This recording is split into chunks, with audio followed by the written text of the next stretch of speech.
सर्दियों में रसोई का काम करना यकीनन बड़ा मुश्किल भरा लगता है। ऐसे में हम आपको कुछ बड़े कमाल की टिप्स बताने वाले हैं जो आपका काम आसान बना देगी। अक्सर हम आपको अमेजिंग टिप्स बताते रहते हैं और इस बार भी कुछ नया ढूंढ कर लाए हैं। चलिए किचन के काम को जल्दी से करने के लिए आप भी इन ट्रिक्स को नोट कर लें। दोस्तों, वीडियो शुरू करने से पहले मैं आप लोगों को बताना चाहूँगी कि अगर आप पहली बार मेरे चैनल पर आए हैं और आपको मेरी यह वीडियो पसंद आती है तो आप मेरी इस वीडियो को लाइक करें, अपने दोस्तों के साथ, मित्रों के साथ ज़्यादा से ज़्यादा शेयर करें और हमारे YouTube चैनल को सब्सक्राइब करना बिल्कुल ना भूलें। जी हाँ, बेल आइकन को भी प्रेस करना बिल्कुल ना भूलें। जब भी मैं कोई नया वीडियो अपलोड करूं तो आप लोगों को उसके नोटिफिकेशन मिल सके। तो चलिए फिर बिना समय गवाए शुरू करते हैं आज की खास वीडियो।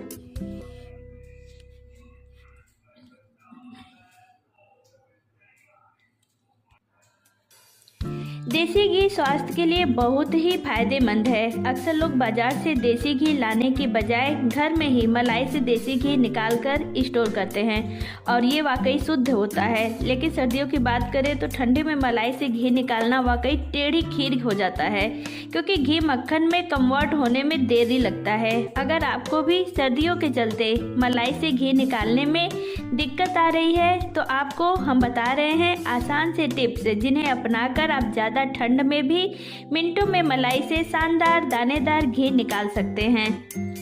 आपको सबसे पहले फ्रिज में रखी मलाई को कुछ घंटों के लिए बाहर रखना होगा, यानी जब घी निकालना है उससे 3 या 4 घंटे पहले मलाई निकालकर कमरे के तापमान पर रख दीजिए। 1 घंटे बाद जब मलाई हल्की सी नरम हो जाए तो 1 चम्मच दही को इस मलाई में डाल दें और थोड़ा सा फेंटकर फिर से ढककर 1 घंटे के लिए रख दें। 1 घंटे बाद आप देखेंगे कि मलाई दही के डालने पर नरम हो गई है।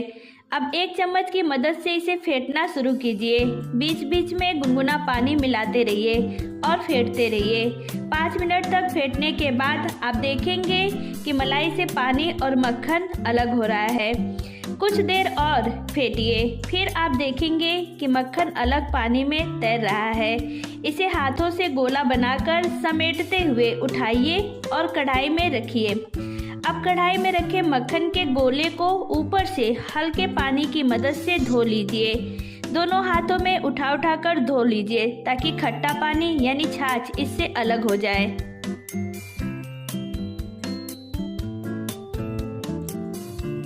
अब मक्खन के गोलों को वापस कढ़ाई में डालकर गैस ऑन कर लीजिए। थोड़ी ही देर में मक्खन और घी अलग अलग हो जाएगा। ठंडा होने से पहले ही इसे किसी साफ बर्तन में छानकर भर लीजिए। तो लीजिए, तैयार है आपका शुद्ध दानेदार देसी घी। कुछ ध्यान देने योग्य टिप्स। आपको ध्यान रखना है कि जैसे गर्मियों में आप मलाई के फेंटते समय ठंडा पानी डालते हैं, वैसे ही सर्दियों में हल्का गर्म पानी डालना है। मलाई को जल्दी फेंटने योग्य बनाने के लिए उसे फेंटने से 1 घंटा पहले 1 चम्मच दही मिला लें। इससे छाछ और मक्खन जल्दी अलग होगा। नारियल छिलना लगता है मुश्किल, इन टिप्स से हो जाएगा आसान। ब्राउन नारियल तोड़ने में लोगों के पसीने छूट जाते हैं। इसे तोड़ना भी मुश्किल हो जाता है और अंदर से सफ़ेद हिस्सा निकालना भी मुश्किल होता है।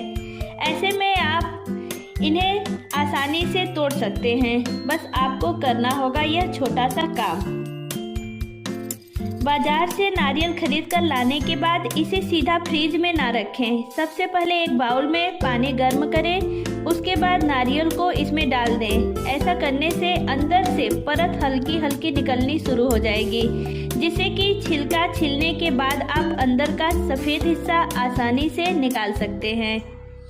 अगर आपको नारियल तोड़ने में जोर लगाना पड़ता है तो गर्म पानी में 5 मिनट नारियल को रखने के बाद इसे ओवन में रखें। पहले ओवन को 40 डिग्री पर हीट कर लें, उसके बाद 1 मिनट तक नारियल को ओवन में रखें। इसके बाद ओवन बंद कर दें और नारियल को तोड़ना शुरू करें। आप देखेंगे कि नारियल आसानी से टूट जाएगा। उपाय, हथौड़े का इस्तेमाल करें। नारियल तोड़ने में मुश्किल हो रही है तो ऊपर से हथौड़े को हल्का हल्का मारे, इससे परत थोड़ी ढीली हो जाती है और नारियल आसानी से टूट जाते हैं। ऐसा करने से आपको सफ़ेद हिस्सा निकालने में भी परेशानी नहीं होगी।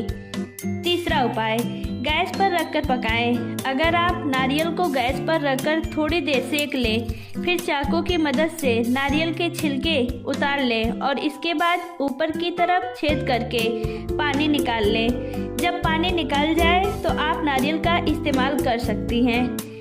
तो फ्रेंड्स, अब जान लेते हैं नारियल टूटने के बाद सफ़ेद हिस्सा कैसे निकालें। अगर आपके नारियल के 2 टुकड़े हो चुके हैं और सफ़ेद हिस्सा ब्राउन परत से अलग नहीं हो रहा है तो गैस चालू करके नारियल के सख्त हिस्से को आंच पर रखें। जब वह काला हो जाए तो गैस बंद कर दें।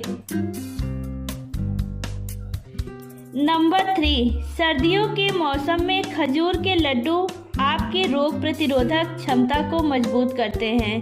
खजूर के लड्डू में जिंक और विटामिन ए भरपूर मात्रा में पाया जाता है, जिसके कारण आपके शरीर की रोग प्रतिरोधक क्षमता बढ़ जाती है।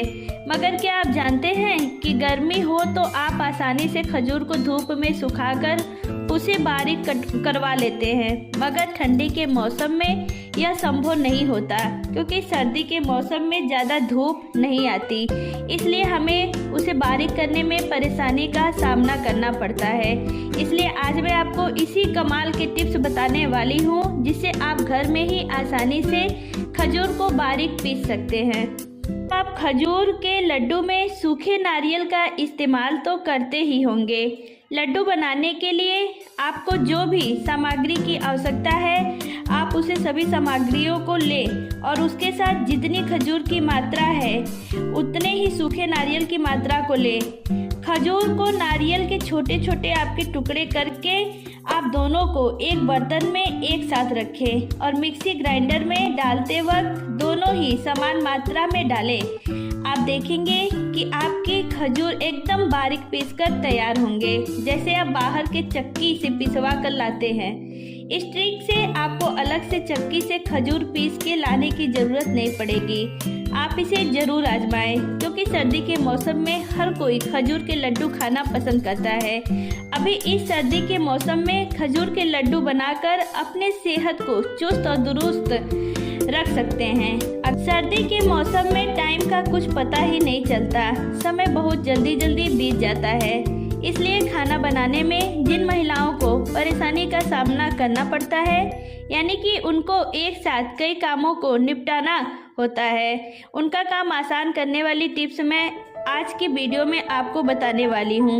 दोस्तों, कई बार सब्जियों का मसाला एक ही होता है, बस हम उसे अलग अलग मसाले के साथ यानी सूखे मसाले के साथ तैयार करते हैं, लेकिन जो में इंग्रेडिएंट्स रहते हैं वह सेम ही रहते हैं।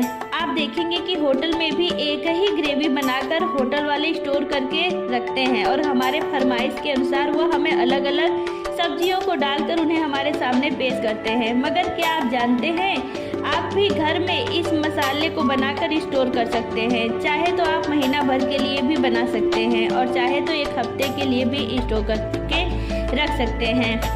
बस आपको करना यह होगा कि मसाले को अच्छे से भूनकर उसे किसी एयर टाइट कंटेनर में भरकर फ्रिज में रखना होगा। तो चलिए फिर जानते हैं इस मसाले को आपको कैसे तैयार करना होगा।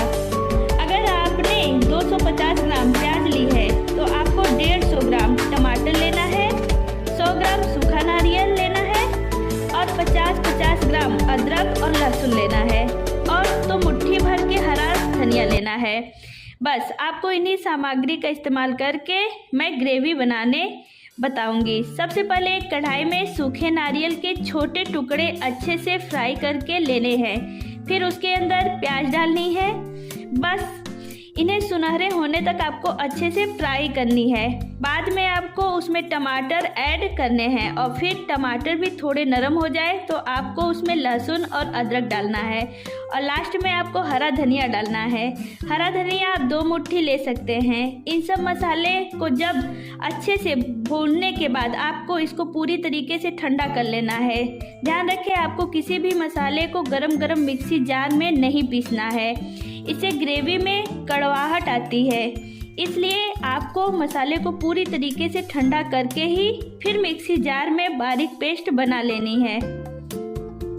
पेस्ट बनाते वक्त आपको इसमें ज़्यादा पानी डालने की बिल्कुल भी ज़रूरत नहीं है, नहीं तो आपका मसाला कुछ दिनों में ख़राब होने लगेगा और उसमें से बदबू आने लगेगी।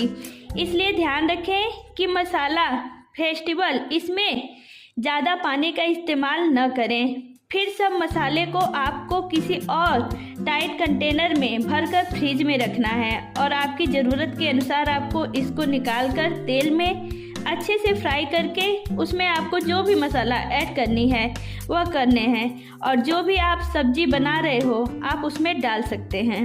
उदाहरण के तौर पर अगर आपको चिकन मसाला बनाना है तो आप 1 या 2 चम्मच तैयार किया हुआ मसाला लें और उसमें हल्दी, नमक, मिर्च, चिकन मसाला ऐड करके आप उसे अच्छे से भून लें और फिर उसमें आप चिकन ऐड करते हैं। कुछ मिनट में